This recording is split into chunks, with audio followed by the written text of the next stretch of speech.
रहेंगे। तो स्टार्ट करते हैं accounting in respect of buyback of share.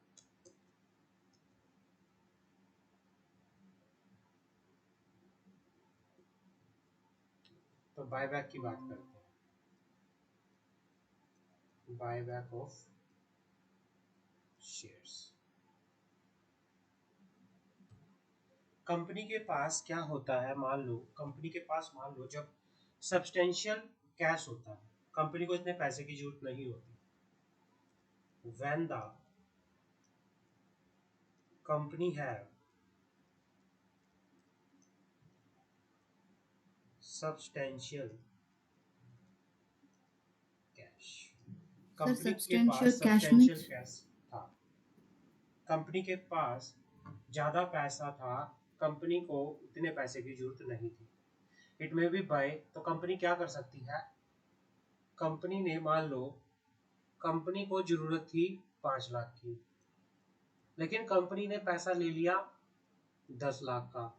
अब कंपनी को लगता है कि यार मैं बेफालतू में, जहां पे मुझे 5 लाख की जरूरत थी वहां मैंने शेयर इशू करके 10 लाख ले लिया, तो मेरे पास एक्स्ट्रा 5 लाख है और इस एक्स्ट्रा पे मुझे डिविडेंड का बर्डन बियर करना पड़ रहा है, मुझे डिविडेंड देना पड़ रहा है।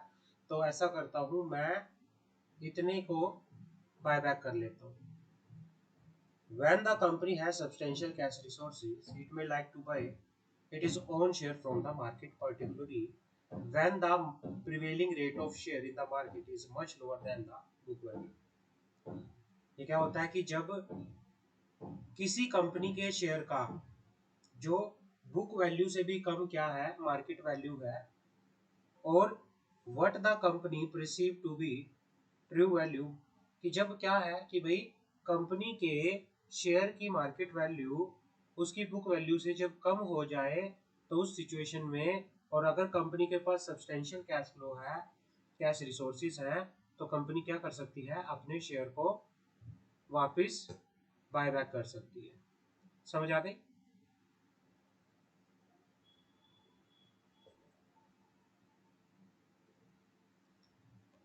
Sir one buyback of second share sir. Enable the company to go back to the share holder. अच्छा, है क्या buyback?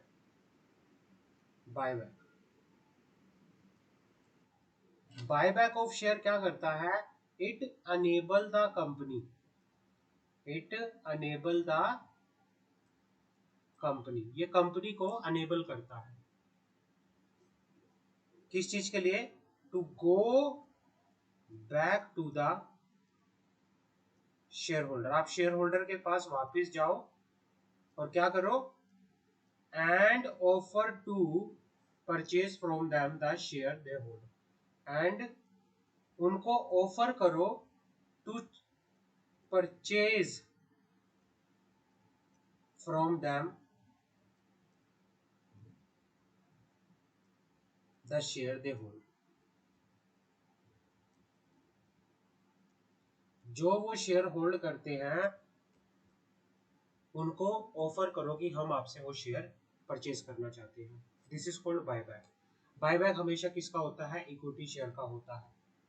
Buyback of security is very important tool for the company that want to reduce their share capital. अगर कोई company अपनी share capital को reduce करना चाहती है तो बायबैक ऑफ जो है एक बेस्ट अल्टरनेटिव है। क्लियर है?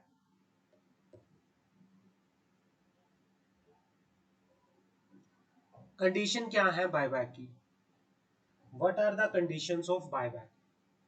सबसे पहले आर्टिकल ऑफ एसोसिएशन के अंदर ऑथराइजेशन होना चाहिए। Authorization, there must be authorization by article. Yes, sir. Special resolution has been passed at the general meeting of the company authorizing the buyback।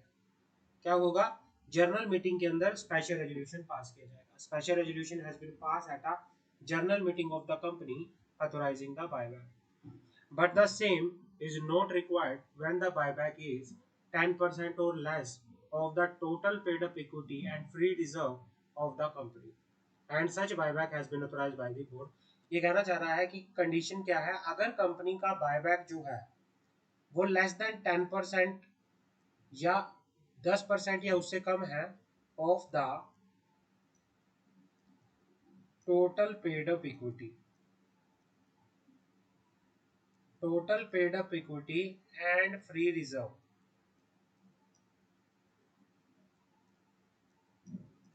इनके क्या है, total paid up equity and free reserve, अगर buyback का जो value है अगर इससे कम है तो कंपनी सिर्फ बोर्ड रेजोल्यूशन पास करके भी क्या कर सकती है, बायबैक कर सकती है।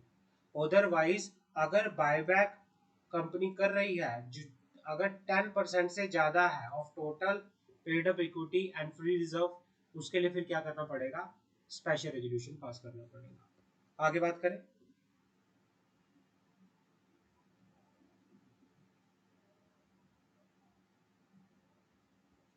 point number 3, the buyback is 25% or less of the aggregate of paid जी up sir. capital and free reserve of the company।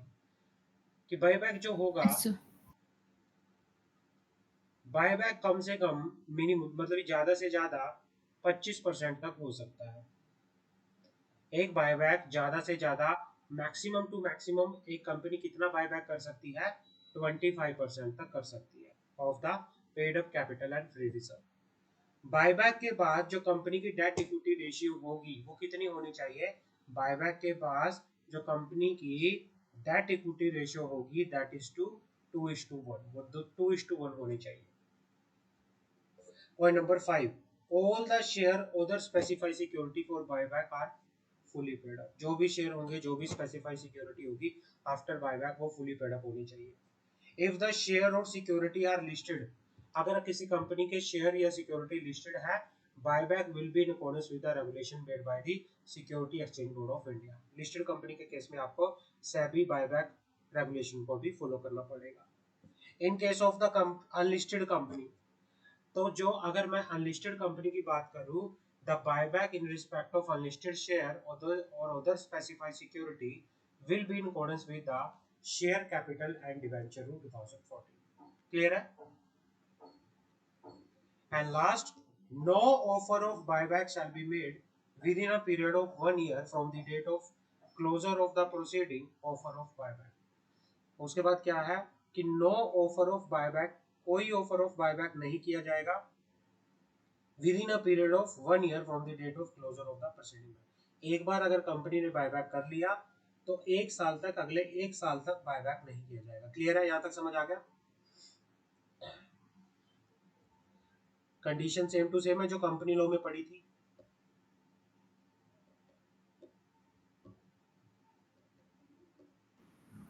Yes sir. Explanatory statement, जो स्पेशल रेजोल्यूशन पास होगा, अच्छा स्पेशल रेजोल्यूशन का notice, general meeting का notice देने के लिए कितने दिन पहले देना पड़ता है, जनरल मीटिंग का नोटिस कितने दिन पहले देना पड़ता है, सेंड करना पड़ता है,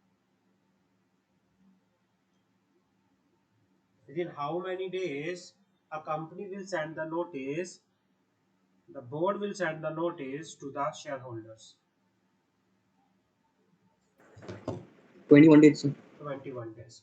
जो नोटिस होगा, जो ये 21 डेज तक आप नोटिस इशू करोगे, इसके साथ आपको क्या करना पड़ेगा, इसके साथ आपको एक्सप्लेनेटरी स्टेटमेंट भी देनी पड़ेगी। और सेम टू सेम हमने already we have discuss in the company law कि the notice of the meeting at which the special resolution to be pass shall be accompanied by the explanatory statement. Explanatory statement के साथ full and complete disclosure of material fact, necessity for the buyback, class of shares security intent to purchase under buyback, amount to be invest under buyback, time limit for the completion of buyback, ये सारी चीजें आएंगी। as per the buyback, as per the rule, following more detail to be included in the explanatory statement। explanatory statement के अंदर और क्या क्या detail जाएंगी, the date of the board meeting at which the proposal for buyback was approved by the board of directors, number of security that the company proposed to be buyback, method to be adopted for the buyback, price at which the buyback of share other security shall be made, the basis of arriving at buyback price, the maximum amount to be paid for the buyback, ये सारा आपको बताना पड़ेगा। Clear है? ये same to same है, we have already discuss in our company law lecture, हमने already दिया हुआ है। कोई डाउट यहाँ तक कि भाई क्या क्या हमें एक्सप्लेनेटरी स्टेटमेंट के अंदर देना पड़ेगा, कि भाई कितना मटेरियल इंफॉर्मेशन देनी पड़ेगी बायबैक के बारे में, नेसेसिटी फॉर बायबैक क्या है, कौन से शेयर्स का हम बायबैक कर रहे हैं, amount to be invested under buyback, time limit for completion of buyback, ये सारा बताना पड़ेगा। साथ में आपको एक्सप्लेनेटरी स्टेटमेंट भी देनी पड़ेगी। एक्सप्लेनेटरी स्टेटमेंट में क्या होगा, the date of board meeting at which the proposal for the buyback was approved by the board of directors, number of security that the company proposed to buyback, method to be adopted for the buyback, price क्या होगा, basis for arriving of buyback, maximum amount to be paid for the buyback, ये सारा किस में आएगा, ये सारा explanatory statement के अंदर आपको बताना पड़ेगा। क्लियर है, यहाँ तक समझ आ गई? और क्या क्या बताना पड़ेगा, share holdings, share holdings, it is the aggregate shareholding of promoter of the director and the director of the promoter, where the promoter is a company or director and key managerial personnel has on the date of the notice convening the general meeting। कि share holder की aggregate share holding क्या है, promoter की aggregate share holding क्या है, अगर और director, अगर प्रमोटर कंपनी है तो उसके डायरेक्टर की शेयर होल्डिंग क्या है, वो सारा आपको बताना पड़ेगा।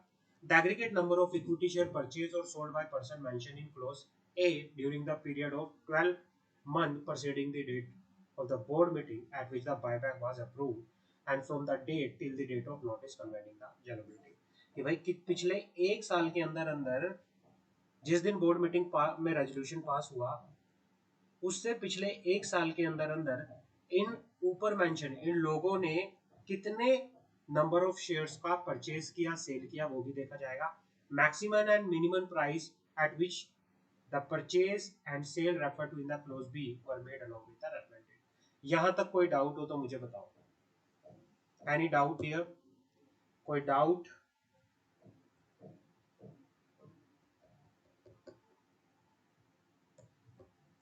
सौरभ, मंशा,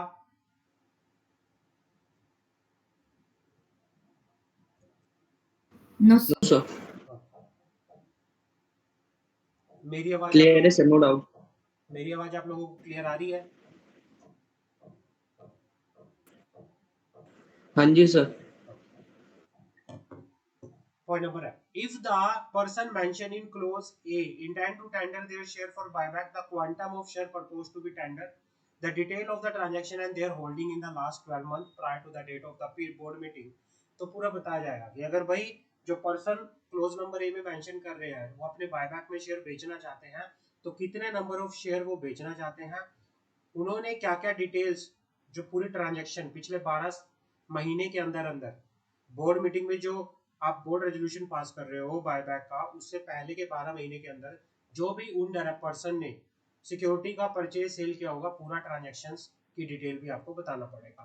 confirmation that no default subsisting in repayment of deposit, interest payment thereon, redemption of debenture, payment of interest thereof on redemption of preference share और payment of dividend due to any shareholder or repayment of any term loan or interest payable thereon to any financial institution or banking company।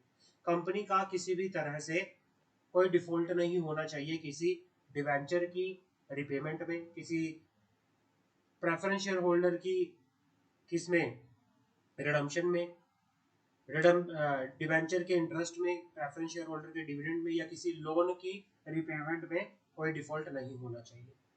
A confirmation that the board of directors have made full inquiry into the affair of the company that and they have form opinion general meeting is convened shall be no ground on which company could be found unable to pay debt।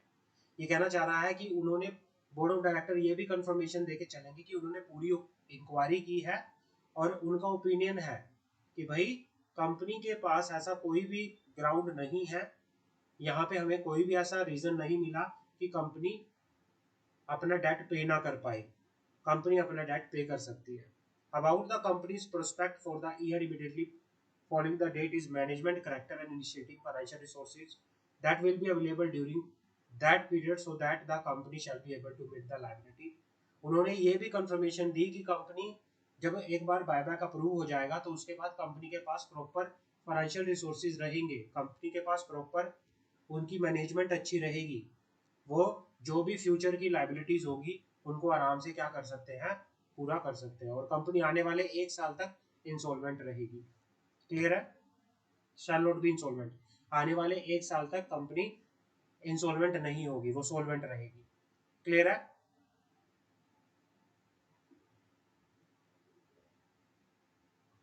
Ji sir. Any doubt? Yes sir.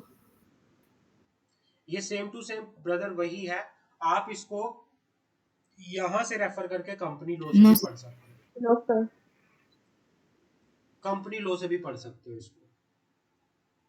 ऐसा नहीं है कि आप इसको यहाँ से पढ़ रहे हो, अगर आपने कंपनी लॉ में भी पढ़ रखा है, आपको सारी चीजों का एकदम पता है, तो सेम टू सेम थ्योरी में आप वही लिख सकते हो, क्योंकि सारी चीजें सेम है।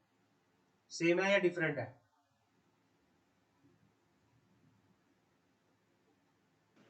सेम ही है सर अभी तक हाँ, तो पूरा। क्योंकि अभी ये Yes, सेम ही sir. है, क्योंकि लॉ तो सेम ही होता है। उसके बाद क्या है, the director have taken into count the liability as if the company were being bound up under the provision of the Companies Act. Director act, जो डायरेक्टर है कंपनी का, वो ये कह के चलेंगे, वो इस चीज की भी कंफर्मेशन देंगे कि अगर कंपनी बाउंड अप में चली जाती है तो हम जिम्मेवारी लेते हैं कि जो पैसा हम पे करना है वो हम पे करेंगे। क्लियर है? समझ आ गई? Yes, sir. Any sir. Doubt? आगे बढ़े। Point number P, a report addressed to the board of director by the company's auditor stating that,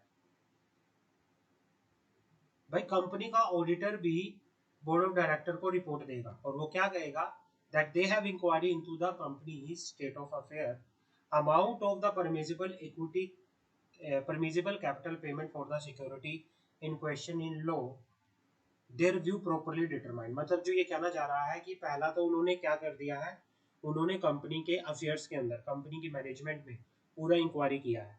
दूसरा, amount of the permissible capital payment for security in question is in their view properly determined, जो भी amount है वो properly determined है। That the audited account on the basis of which calculation with reference to the buyback is done is not more than 6 months old from the date of offer document, that the audited account on the basis of which calculation with reference to the buyback is done is not more than 6 months। जो audited account है जिसके basis पे buyback की calculation की गई है, वो offer document से, ऑफर डॉक्यूमेंट की डेट से 6 महीने पुराने नहीं होने चाहिए। जिन अकाउंट्स की ऑडिट हुई है जिसके बेसिस पे बायबैक का कैलकुलेशन किया है, तो वो ऑफर डॉक्यूमेंट की डेट से 6 महीने पुराना नहीं होना चाहिए।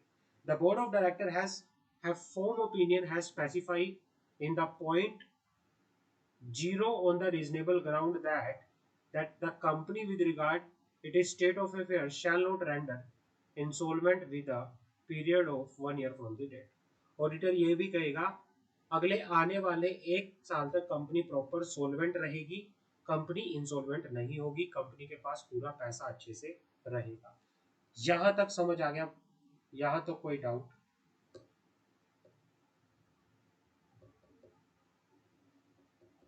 यहां तक कोई किसी का डाउट तो मुझे बताओ। No, sir. Other condition of buyback, other condition of No, buyback sir. क्या है? Every company, every buyback shall be completed within a period of 1 year from the date of resolution or special resolution No, as sir. the case may be passed by the board। ये कहना चाह रहा है कि buyback जो है resolution pass होने के, चाहे बोर्ड रेजोल्यूशन हो या फिर कोई भी स्पेशल रेजोल्यूशन हो, उसके पास होने के within a period of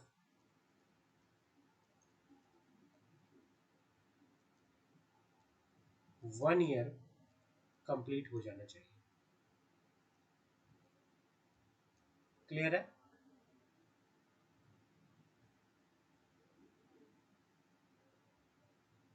Yes, sir. दूसरा, द बायबैक कैन बी, आप बायबैक कर सकते हो किससे? The buyback can be from the existing share holder, security holder और ऑन प्रोपोर्शनेट बेसिस, या फिर आप ओपन मार्केट से बायबैक कर सकते हो, या फिर by purchase the security issue to employee of the company. Buyback कहाँ से हो सकता है? या तो एग्जिस्टिंग शेयर होल्डर से बायबैक कर सकते हो, आप ओपन मार्केट से कर सकते हो, या अपनी एम्प्लॉय से, किसी एम्प्लॉय को हैज पर रिसोर्स या स्वेट इक्विटी स्कीम के थ्रू अगर आपने किसी एम्प्लॉय को शेयर दे रखा है तो वो शेयर भी आप परचेज कर सकते हो। तो जो बायबैक होगा वो 3 तरीकों से उसके ऊपर चल सकता है। क्लियर है, समझ आ गई? Sir, open market means? Open market means कि you can company can offer publicly, company Open can offer publicly. Open market means stock exchange पे जाके पब्लिक को ओपनली कह सकते हैं कि जिस भी कंपनी जिस भी that share who are holder our के पास company? मेरे शेयर है वो क्या कर सकता है, हमसे शेयर हमें शेयर अपने वापस सेल कर सकता है। क्लियर है? No, sir, your voice is not audible. Buyback can be, जो बायबैक हो सकता है या तो एग्जिस्टिंग शेयर होल्डर से हो सकता है या फिर कंपनी ओपन मार्केट में जाके Yes, sir. पब्लिक में ऑफर कर सकती है बायबैक के लिए। भाई सबको ओपन, जिस भी किसी के पास हमारे शेयर है हमें बेच सकता है इस प्राइस पे, ओपन मार्केट में आप बोल सकते हो पब्लिकली। और तीसरा एम्प्लॉय से कर सकते हैं। क्लियर है? Okay, sir. Before making such sir buyback, उस केस में भी तो एग्जिस्टिंग शेयर होल्डर ही आएंगे ना? देखो क्या होता है, कई बार क्या होता है ब्रदर, हो सकता है कंपनी ने कुछ स्पेसिफाइड, एग्जिस्टिंग शेयर होल्डर का मतलब होता है कंपनी ने कुछ स्पेसिफाइड लोगों की लिस्ट बनाई हो कि हम इनको बायबैक का ऑफर देते हैं। पब्लिक का मतलब कि भाई कंपनी ने पूरा ओपन चैलेंज कर दिया, किसी को सेपरेटली बोला ही नहीं, मैं किसी को अलग से बोला ही नहीं, ओपनली क्या कर दिया, पब्लिकली अनाउंस कर दिया हम बायबैक कर रहे हैं स्टॉक एक्सचेंज के through the stock exchange.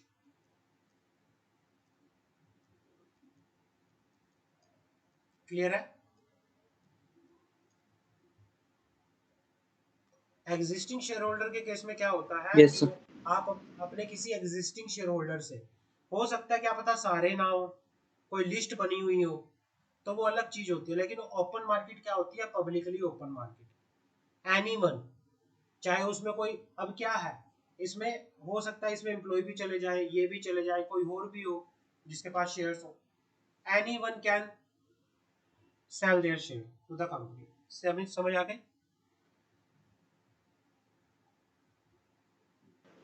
Ji sir. Yes, sir. Before making such buyback, file with the registrar a declaration of solvency signed by at least 2 directors of the company, one of whom shall be the managing director. Buyback करने से पहले company एक declaration of solvency भी sign करेगी, जिसको sign company क्या करेगी, एक डेक्लेरेशन ऑफ सॉल्वेंसी जिसको 2 डायरेक्टर कम से कम, जिसमें से एक मैनेजिंग डायरेक्टर होना चाहिए, आरओसी में फाइल किया जाएगा। और ये declaration of solvency form SH9 के अंदर, फॉर्म SH9 के अंदर क्या होगा, फाइल। क्लियर है? ये declaration of solvency will be filed under form SH9, may be prescribed and verified by an affidavit to the fact that the board of directors has made full inquiry into the affair of the company, as result of which they have formed opinion that it is capable of being meeting the liability and will not be rendered insolvent within a period of 1 year from the date of declaration। मतलब declaration of solvency के अंदर जो company के director हैं ये declaration देंगे कि हमने प्रॉपर इंक्वायरी कर ली है, हमने कंपनी के अफेयर्स के अंदर प्रॉपर इंक्वायरी कर ली है, और इंक्वायरी करने से हमने एक ओपिनियन फॉर्म किया है कि भाई कंपनी फ्यूचर में जितनी भी लायबिलिटीज अराइज होंगी उनको पूरा करेगी, और अगले आने वाले 1 साल तक कंपनी के पास इतना फंड है कि कंपनी इंसॉल्वेंट नहीं होगी। क्लियर है?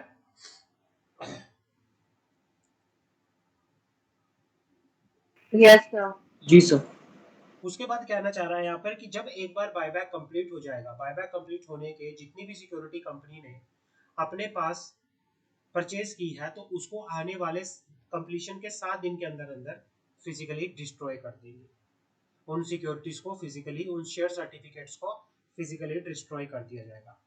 Where a company complete a buyback of its shares and or other specified security, It shall not make a further issue of the same kind of security या other security including allotment of new share or other specified security within a period of 6 months except by of। मतलब ये कहना चाह रहा है कि सिर्फ ये नीचे वाली कंडीशन को छोड़ के, नीचे वाली सिचुएशन को छोड़ के बाकी कंपनी किसी भी तरह से दोबारा से क्या नहीं कर सकती, शेयर इशू नहीं कर सकती आने वाले 6 महीने के तक। अब बस दो तरीकों से कंपनी शेयर इशू कर सकती है, पहला बोनस इशू या दूसरा in discharge of subsisting obligation such as conversion of. या भाई ये कहना चाह रहा था कि कंपनी के शेयर होल्डर ने कोई वारंट ले रखा था और वो अपने वारंट को शेयर्स के कन्वर्ट करा रखा है, या कोई स्टॉक ऑप्शन स्कीम थी, या कोई company sweat equity share issue कर रही है, या कोई प्रेफरेंस शेयर इक्विटी शेयर में कन्वर्ट हो रहा है, डिबेंचर इक्विटी शेयर में कन्वर्ट हो रहा है, तो ये हो सकते हैं, अदरवाइज बाकी चीजें नहीं हो सकती। क्लियर है?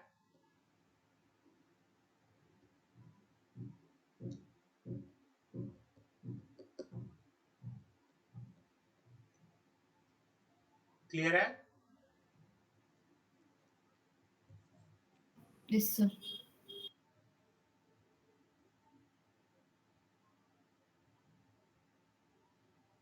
हाँ जी बच्चों, Yes, sir. आगे बढ़ते हैं। Company shall maintain a register in form SH10। Company क्या करेगी? रजिस्टर मेंटेन करेगी, register of buyback.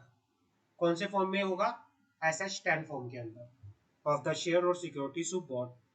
The consideration paid for the share or security bought back, the date of cancellation of share security, the date of extinguishment and physically destroy the shares or security, the register of shares including security bought back shall be maintained at the registered office of the company and shall be kept in the custody of the secretary of the company or any other person authorizing in the board in this behalf.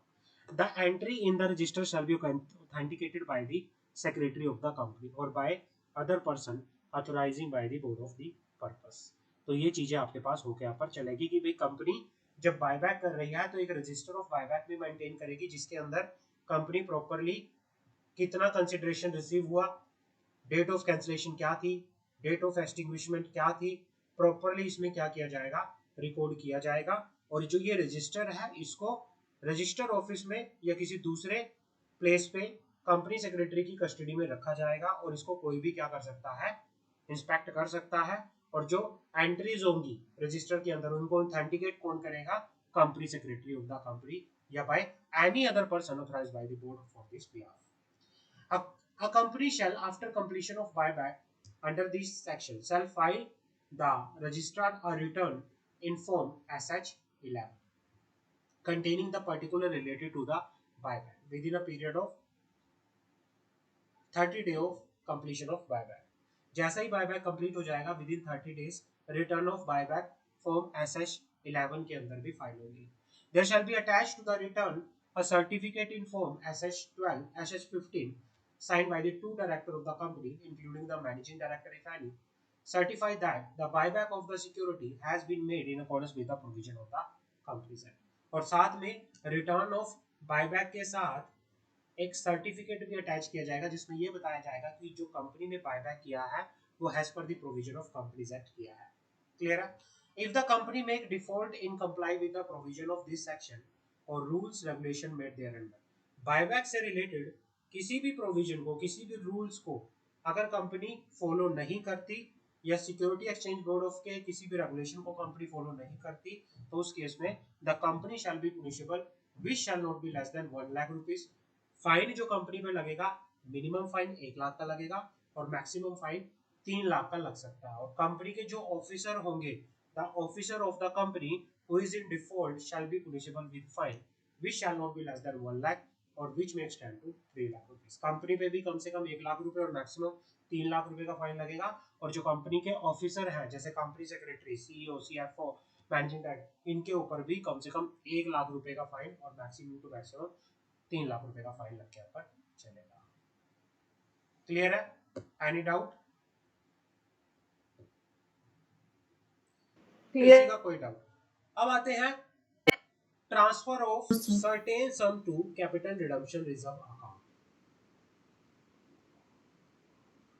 Transfer of certain sum to capital redemption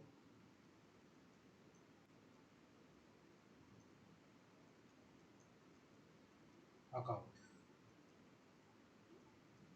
section 16 बात करें where a company purchase it is own share, जहां पर company ने अपने share purchase किए हैं out of the free reserve या security premium account. Company जब बायबैक करती है from, Sir, you are not audible properly. अभी मेरी आवाज आ रही है आप लोगों यस को? सर, आपकी आवाज बहुत कट रही है। अभी मेरी आवाज आ रही है आप लोगों को?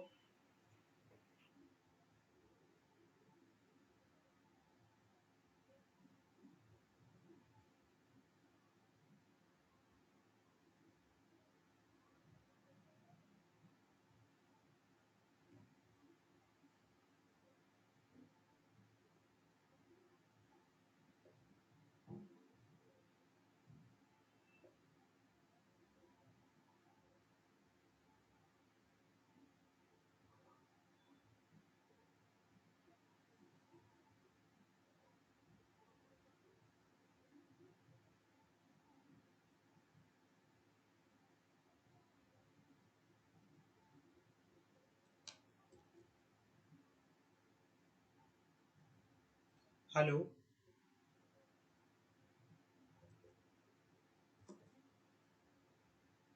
Hello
hello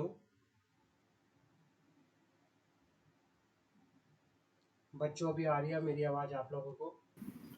Yes, sir. जी सर, आ रही है। ठीक है, तो अब बात करते हैं creation of CRR, capital redemption reserve. भाई यहाँ पे बात आ रही है कि जब भी कंपनी बायबैक करेगी, बायबैक, अब बायबैक अगर कंपनी फ्री रिजर्व से कर रही है या फिर सिक्योरिटी प्रीमियम अकाउंट से कर रही है, तो जितने भी अमाउंट का बायबैक क्या हो रहा है उसके बराबर अमाउंट कहाँ ट्रांसफर कर दिया जाएगा?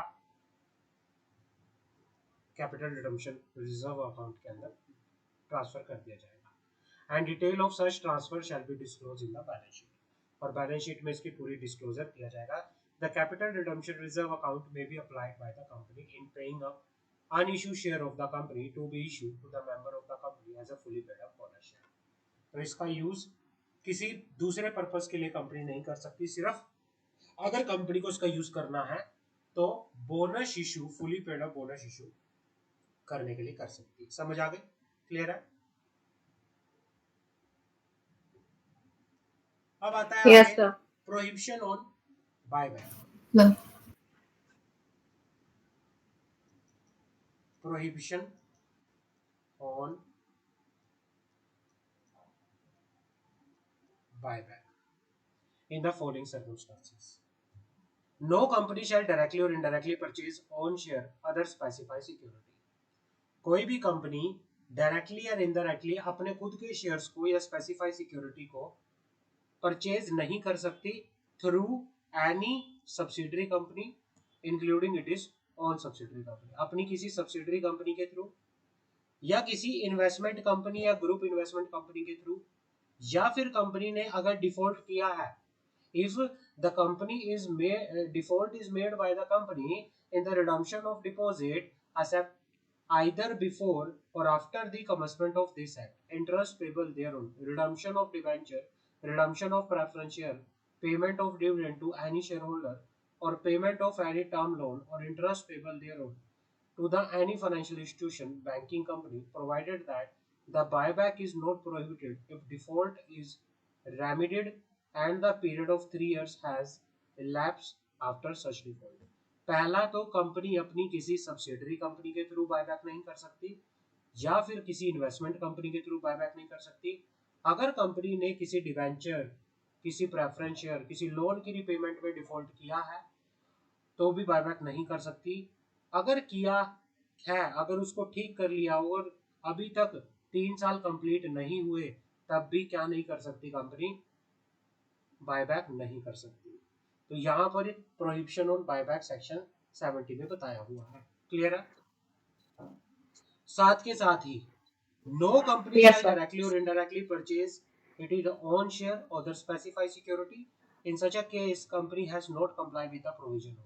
अगर कंपनी ने सेक्शन 92 एनुअल रिटर्न फाइल नहीं की, सेक्शन 123 डिविडेंड को डिक्लेयर नहीं किया, सेक्शन 127 डिविडेंड पे नहीं किया, section 129 true and fair statement देने में फेलियर कर दिया, तो अगर इनमें भी कंपनी ने सेक्शन के प्रोविजंस को फेलियर किया है तब भी कंपनी क्या नहीं कर सकती, बायबैक नहीं कर सकती। क्लियर है?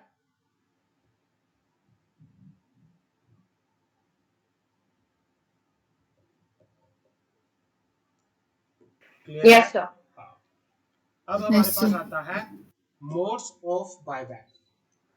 मोड्स ऑफ बायबैक, कंपनी में buyback it is own share existing share holder से कर सकती है, ओपन मार्केट से कर सकती है, चाहे बुक बिल्डिंग प्रोसेस के थ्रू या स्टॉक एक्सचेंज के थ्रू, या फिर अपने किससे कर सकती है, ओड लोट होल्डर से, provided that no offer of buyback of 15% or more of the paid up capital and free reserve of the company can be made from the open market। ये कहना चाह रहा है कि ओड लोट होल्डर कौन से होते हैं, जैसे एम्प्लॉय ये ओड लोट होल्डर होते हैं।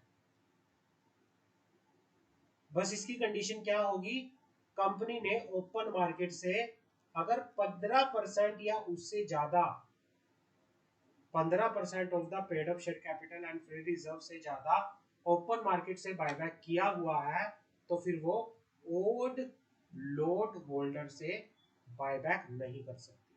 समझ आ गई मेरी बात? तो ये होते हैं मोड्स ऑफ बायबैक। आगे बढ़े।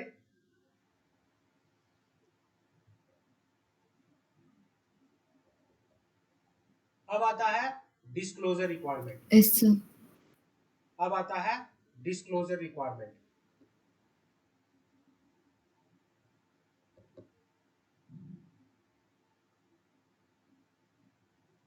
disclosure filing requirement and the timeline for public announcement and draft offer when a company proposes to buy back own share and it has authorized by the special resolution or a resolution passed at the board of director as the case may be shall make a public announcement within 2 working days from the date of declaration of result of postal ballot for special resolution board of director in case of board resolution कि भाई जब company buyback से related या तो special resolution pass कर देगी या फिर कंपनी बोर्ड रेजोल्यूशन पास कर देगी, उसके 2 दिन के अंदर अंदर within 2 working day from the date of special resolution और बोर्ड रेजोल्यूशन वो क्या करेगी, पब्लिक अनाउंसमेंट करेगी in at least English national daily, 1 Hindi National Daily, 1 Regional Language Daily, all with wide circulation at the place where the registered office of the company is situated. And the said public announcement shall contain all the material information as specified in this regulation. A copy of the public announcement along with the soft copy shall also be submitted to SEBI simultaneously through a book merchant। समझ आ गई? Clear है? तो ये है कि भाई public announcement जब Yes, sir. Company special resolution pass कर लेगी या बोर्ड रेजोल्यूशन पास कर लेगी, उसके 2 दिन के अंदर अंदर पब्लिक अनाउंसमेंट करनी पड़ेगी, इंग्लिश न्यूज़पेपर में, एक हिंदी न्यूज़पेपर में, एक रीजनल न्यूज़पेपर में, जहां पे रजिस्टर ऑफ द कंपनी। और इसके अंदर कंपनी पब्लिक अनाउंसमेंट बायबैक से रिलेटेड हर एक इंपॉर्टेंट इंफॉर्मेशन को बता के यहाँ पर चलेगी। और साथ ही साथ उस पब्लिक अनाउंसमेंट की सॉफ्ट कॉपी सेबी को भी और मर्चेंट बैंकर को सेबी को भी मर्चेंट बैंकर के थ्रू फाइल होगी। क्लियर है? पहला केस समझ आ गया? पब्लिक अनाउंसमेंट कितने दिनों के अंदर करनी पड़ेगी? Yes sir. पब्लिक अनाउंसमेंट कितने दिनों के अंदर करनी पड़ेगी? 2 days। Public announcement 2 working days. Sir 2 days। 2 working days. 2 days, so within 2 days working days. हाँ, from the date of resolution. आगे आता है the company shall within 5 working day of the public announcement। फिर जब पब्लिक अनाउंसमेंट एक बार हो जाएगा, जब एक बार पब्लिक अनाउंसमेंट हो जाएगा, पब्लिक अनाउंसमेंट के 5 वर्किंग डेज के अंदर अंदर क्या करेगा company? A draft letter of offer along with the soft copy containing the disclosure specified in this regulation through a merchant banker who is not associated with the company। ये कहना चाह रहा है कि भाई the company shall within 5 working day of the public announcement file the following। क्या file करेगी? पहला, draft letter of offer along with the soft copy containing the disclosure specified in the regulation। दूसरा, declaration of solvency। तीसरा, along with the prescribed fees SEBI को file करेगी। SEBI को file करेगी। कितने दिनों के अंदर फाइल करेगी? ड्राफ्ट ऑफर लेटर को या डिक्लेरेशन ऑफ सॉल्वेंसी को, और जो फीस के साथ कितने दिनों में फाइल करेगी? पब्लिक अनाउंसमेंट के with in a period of 5 days SEBI को फाइल हो जाएगा। जब सेबी के पास ये चीजें आ जाएंगी तो सेबी क्या करेगा? 7 डेज के अंदर अंदर 7 डेज ये ड्राफ्ट लेटर ऑफ ऑफर और जो डिक्लेरेशन रिसीव होने के 7 डेज के अंदर अंदर सेबी क्या करेगा? अपने कमेंट दे के यहाँ पर चलेगा। क्लियर है?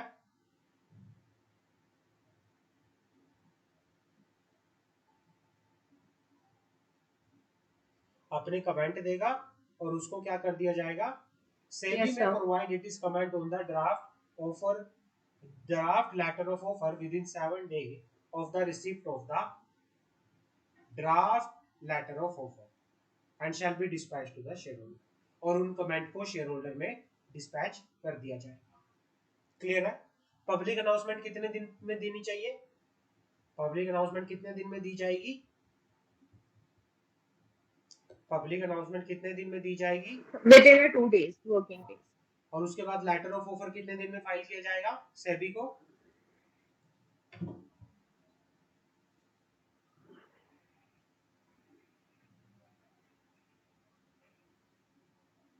लेटर ऑफ ऑफर सेबी को कितने दिन में फाइल किया जाएगा along with declaration of solvency?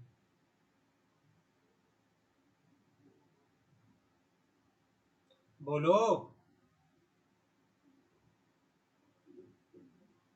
मंशा।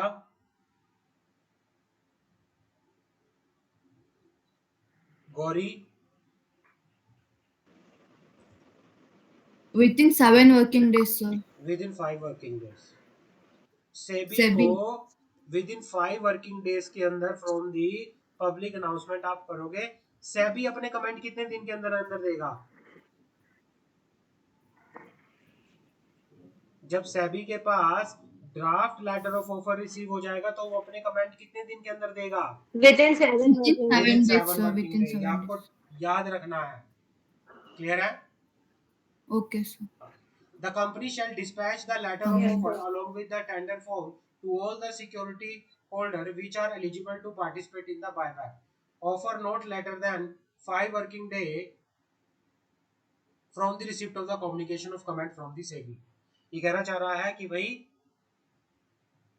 कम से कम जब आपके पास सेबी से जो कम्युनिकेशन रिसीव हो जाएगा, उसके रिसीव होने के 5 दिन के अंदर अंदर आप सिक्योरिटी होल्डर्स को letter of offer along with the tender form, जो भी एलिजिबल सिक्योरिटी होल्डर है उनको आप लेटर ऑफ ऑफर और टेंडर फॉर्म क्या करोगे, इशू करोगे। समझ आ गई? क्लियर है? जो ये लेटर ऑफ ऑफर है, कंपनी या तो किसी इलेक्ट्रॉनिक फॉर्म के थ्रू भी डिस्पैच कर सकती है, या on receipt of the request form any share holder to receive a copy of the letter of offer in physical form, the same shall be provided. अगर कोई ये कहता है कि हमें लेटर ऑफ ऑफर की फिजिकल कॉपी भी चाहिए, अगर कंपनी ने लेटर ऑफ ऑफर मान लो ईमेल में भेजा है, अगर किसी शेयर होल्डर ने बोला कि हमें तो फिजिकल में चाहिए, तो कंपनी उसको फिजिकल में भी देगी। क्लियर है? Any doubt?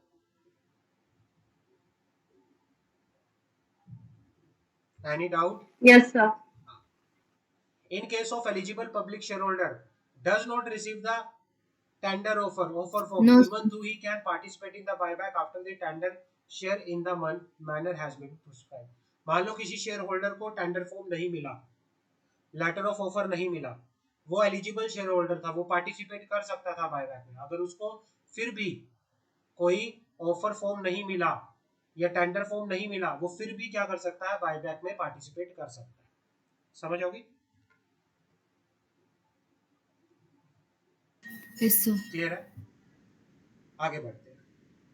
The date of opening of Yes, the sir. Offer, the date of opening of the offer shall not be later than 5 working day from the date of dispatch of the letter of offer. ये कहना चाह रहा है कि जब share holder को हम dispatch कर देंगे लेटर ऑफ ऑफर, उसके 5 वर्किंग डेज के अंदर अंदर ऑफर जो है वो ओपन हो जाएगा, and it shall be remain open for a period of 10 days, और वो अगले 10 दिन तक ओपन रहेगा।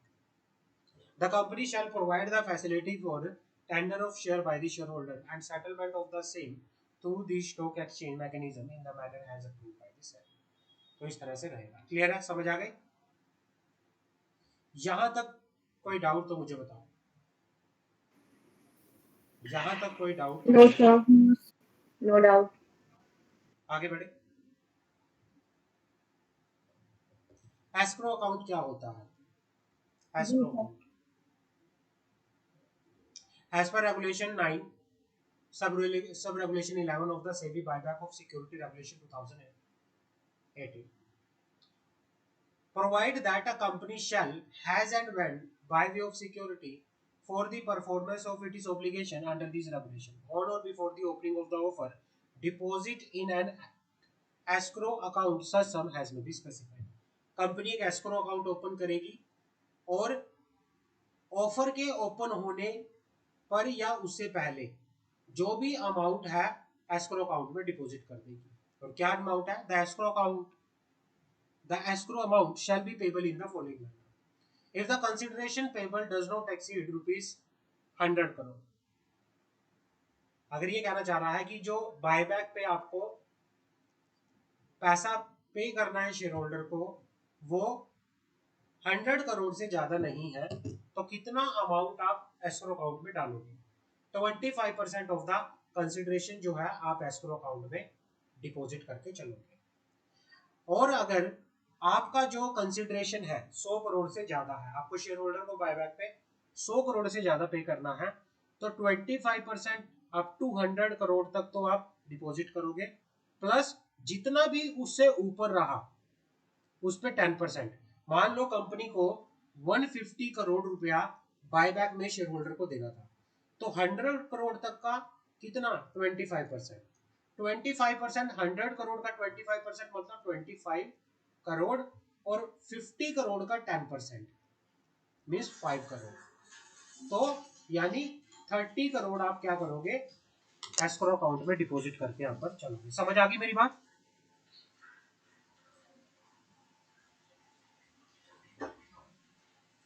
Yes, sir. जी sir.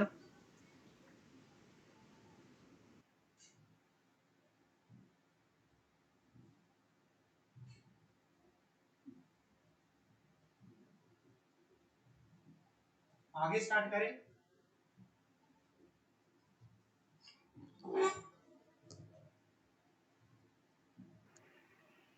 जी सर।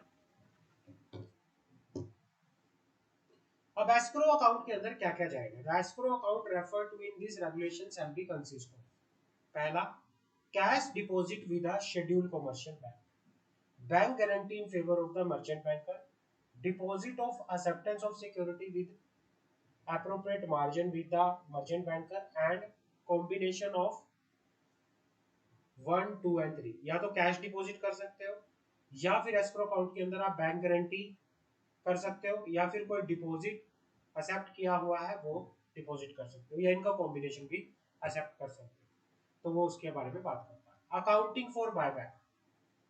अब बायबैक जो कंपनी करती है वो पार पे भी कर सकती है, प्रीमियम पे भी कर सकती है। ये कहना चाह रहा है कि भाई कंपनी जो बायबैक कर सकती है वो पार पे भी कर सकती है, प्रीमियम पे भी कर सकती है, डिस्काउंट पे भी कर सकती है। The basis of accounting for buyback under बता रखा है जो, वो सेक्शन 68 में बता रखा है। बायबैक कंपनी कहां से कर सकती है?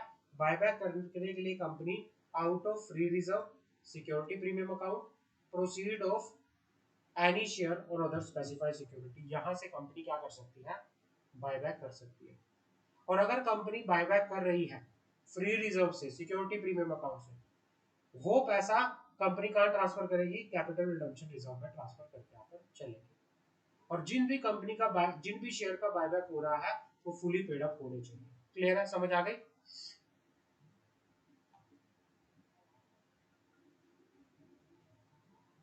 Yes, Yes sir. sir. CRR का यूज किस पर्पस के लिए किया कर सकती है कंपनी? बोनस इशू को, fully paid up bonus issue को इशू करने के लिए कर सकती है। बोनस शेयर को इशू करने के लिए, fully paid up bonus share को इशू करने के लिए कंपनी बायबैक का कर सकती है। हमने equity share with differential voting right पढ़ा हुआ है या नहीं पढ़ा हुआ?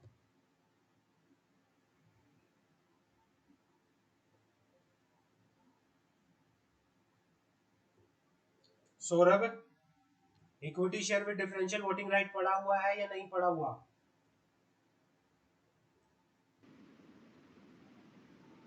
पढ़ रखा सर ये हमने। गौरी, आपने पढ़ा है? मंशा? Yes sir. तो ये वही का वही same Yes, to sir, same in है। company law. हाँ, ये सेम टू सेम वही का वही है। सेक्शन 43 होता है equity share with differential voting right. Differential voting right या फिर equity share with different right has to dividend voting otherwise कह सकते हो। Rule 4 of the company share capital and debenture rule जो डील करता है वो equity share with differential voting right से करता है। कंडीशन क्या होती है? कोई भी company equity share with differential voting right कब इशू कर सकती है? सबसे पहले आपके आर्टिकल ऑफ एसोसिएशन के अंदर क्या होना चाहिए? ऑथराइजेशन होना चाहिए। Equity share with differential voting right में कंपनी क्या करेगी? The issue of share is authorized by ordinary resolution pass at the general meeting of the share holder where the equity share of the company are listed on stock exchange. The issue of such share shall be approved by the share holder through postal ballot. The voting power in respect of share with differential voting right shall not exceed 74%। 74% से ज्यादा नहीं होना चाहिए। Total voting power including voting power in respect of differential right issue at any point of time। कि ये कहना चाह रहा है, ये एक ही पॉइंट है कि भाई मैक्सिमम टू मैक्सिमम कंपनी कितने परसेंट तक के equity share with differential voting right issue कर सकती है? 74% तक के कर सकती है, maximum to maximum. Company has no default in filing the financial statement annual return for the 3 financial year immediately preceding the financial year in which it reside to the issue of share. Company का पिछले 3 सालों में default नहीं होना चाहिए। किस चीज में? कोई बैलेंस शीट फाइल करने में, कोई एनुअल रिटर्न फाइल करने में। कंपनी का कोई मैच्योर डिपॉजिट में, रिडम्पशन और प्रेफरेंस शेयर में, डिवेंचर्स के अंदर, इंटरेस्ट पेमेंट के अंदर किसी भी तरह का डिफॉल्ट नहीं होना चाहिए। कंपनी का डिविडेंड, प्रेफरेंस शेयर को डिविडेंड पे करने में, किसी टर्म लोन की रिपे करने में, किसी state level financial institutional loan को या शेड्यूल बैंक से कोई लोन ले रखा हो, उसकी रिपेमेंट में और इंटरेस्ट की में रिपे करने में कोई भी क्या नहीं होना चाहिए, डिफॉल्ट नहीं होना चाहिए।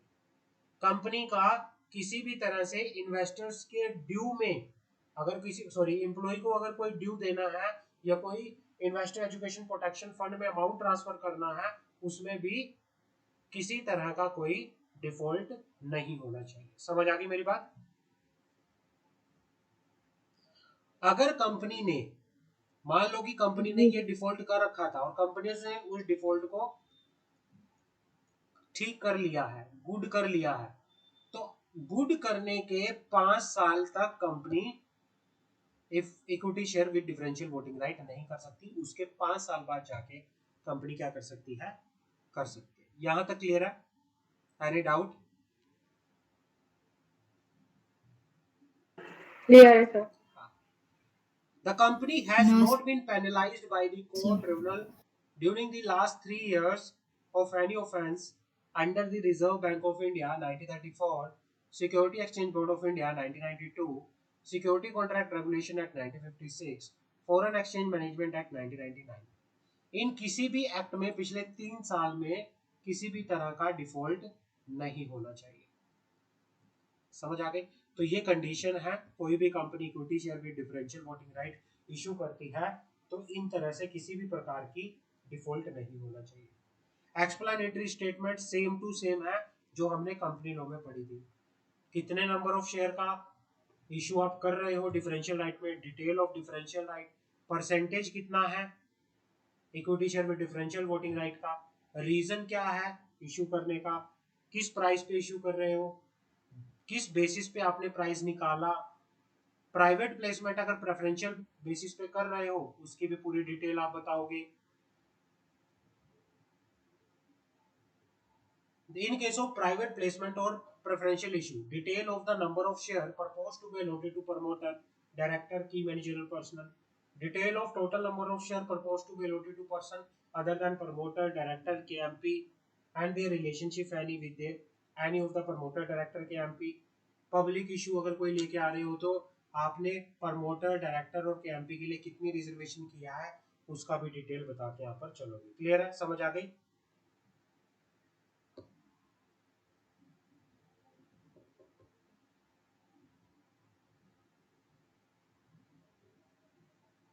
क्लियर yes है? sir. कोई डाउट हो तो बताओ बच्चों। एक्सप्लेनेटरी स्टेटमेंट में कोई No डाउट, sir. जहां तक कोई डाउट हो तो मुझे बताओ। No sir. आगे बढ़े। No, sir. Yes, sir. The percentage of voting right with equity share capital with differential voting right shall carry to total voting right aggregate equity share capital. मान लो दो तरह के, एक सिंपल इक्विटी कैपिटल है और एक डिफरेंशियल वोटिंग कैपिटल है, दोनों की परसेंटेज ऑफ वोटिंग जो होगी वो टोटल शेयर कैपिटल की वोटिंग मानी जाएगी। Scale or proportion in which the voting right of such class or type of share shall vary, the change in control, diluted earning per share, pre and post issue shareholding pattern, ये सारे का सारा आपको बताना पड़ेगा। Clear है? समझ आ गई? Any doubt?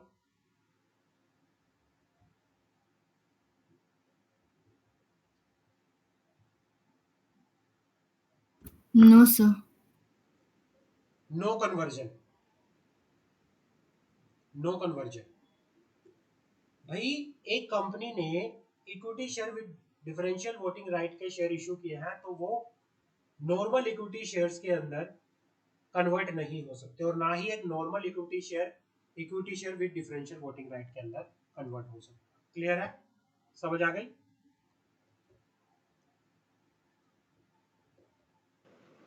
जी sir. Yes sir. बच्चों बोल क्यों नहीं रहे? बिल्कुल कॉन्फिडेंस लो लग रहा है आप लोगों का। कोई रीजन बताओ मुझे कॉन्फिडेंस लो लगने का।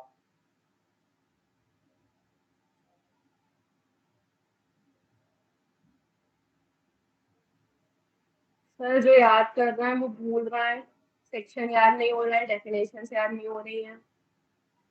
आगे बढ़ते तो जा रहे हैं सर, लेकिन पीछे का ऐसा लग रहा है कुछ पढ़ा ही नहीं है। मंशा तो मंशा में ही रहती है हर टाइम। नहीं सर। मंशा तुम्हारा नाम किसने रखा था, मंशा? सर घर वालों ने। मंशा, किस मंशा में हो तुम? क्या मंशा है तुम्हारी? सर एक नाम निकालने की। हाँ भाई सौरभ, जी सर। कुछ बता यार, कोई अपने दिल की बात बोल। सर आज मंगलवार है। अरे यार, जय हनुमान ज्ञान गुण सागर, जय कपीश तिलों को जागर, जय हनुमान। तो फिर मंगलवार को तू बोलता नहीं है कुछ? नहीं सर, ऐसा कुछ नहीं। अच्छा, आज मंगलवार है, तेरा व्रत व्रत तो नहीं है? तू मंगलवार को व्रत रखता है क्या? नहीं सर, वो हनुमान जी के टेम्पल जाते हैं। अच्छा, तेरे को टेम्पल जाना है अभी? हाँ, क्लास के बाद। बस ये लास्ट पॉइंट कर लेते हैं, नेक्स्ट क्लास में हम इसको कंप्लीट कर लेंगे ब्रदर, पूरे चैप्टर को। अगली क्लास में हम इसका ओके सर। अकाउंटिंग ट्रीटमेंट करेंगे, और अगली क्लास में इस चैप्टर को हम फिनिश करेंगे इन आवर नेक्स्ट क्लास। ज़्यादा इसमें कुछ वैसा रहा नहीं, अब बस प्रैक्टिकलिटी में जाएंगे अब हम, practical solution, practical questions. But theoretical point of view से इसको नोट कर लो, from the theoretical point of view this chapter is very important. Theoretical point of view this chapter is very important, तो note कर लेना। Disclosure in board report, differential voting right से related board report में भी disclosure आप दोगे। Total number of share allotted with differential right, detail of the differential right relating to the voting right and dividend, percentage of share with differential right to the total post issue equity capital with differential right issued at any point of time, percentage of voting right which the equity share capital with differential voting right shall carry, same to same जो हमने explanatory statement में पढ़ा, same to same, price at which such share have been issued, particular of promoter, ये सारा जो है ये same to same explanatory statement है। तो एक्सप्लेनेटरी स्टेटमेंट और ये जो है सेम है, जो डिस्क्लोजर आप एक्सप्लेनेटरी स्टेटमेंट के लिए पढ़ोगे सेम टू सेम आप बोर्ड रिपोर्ट के लिए भी पढ़ोगे। क्लियर है? समझ आ गई?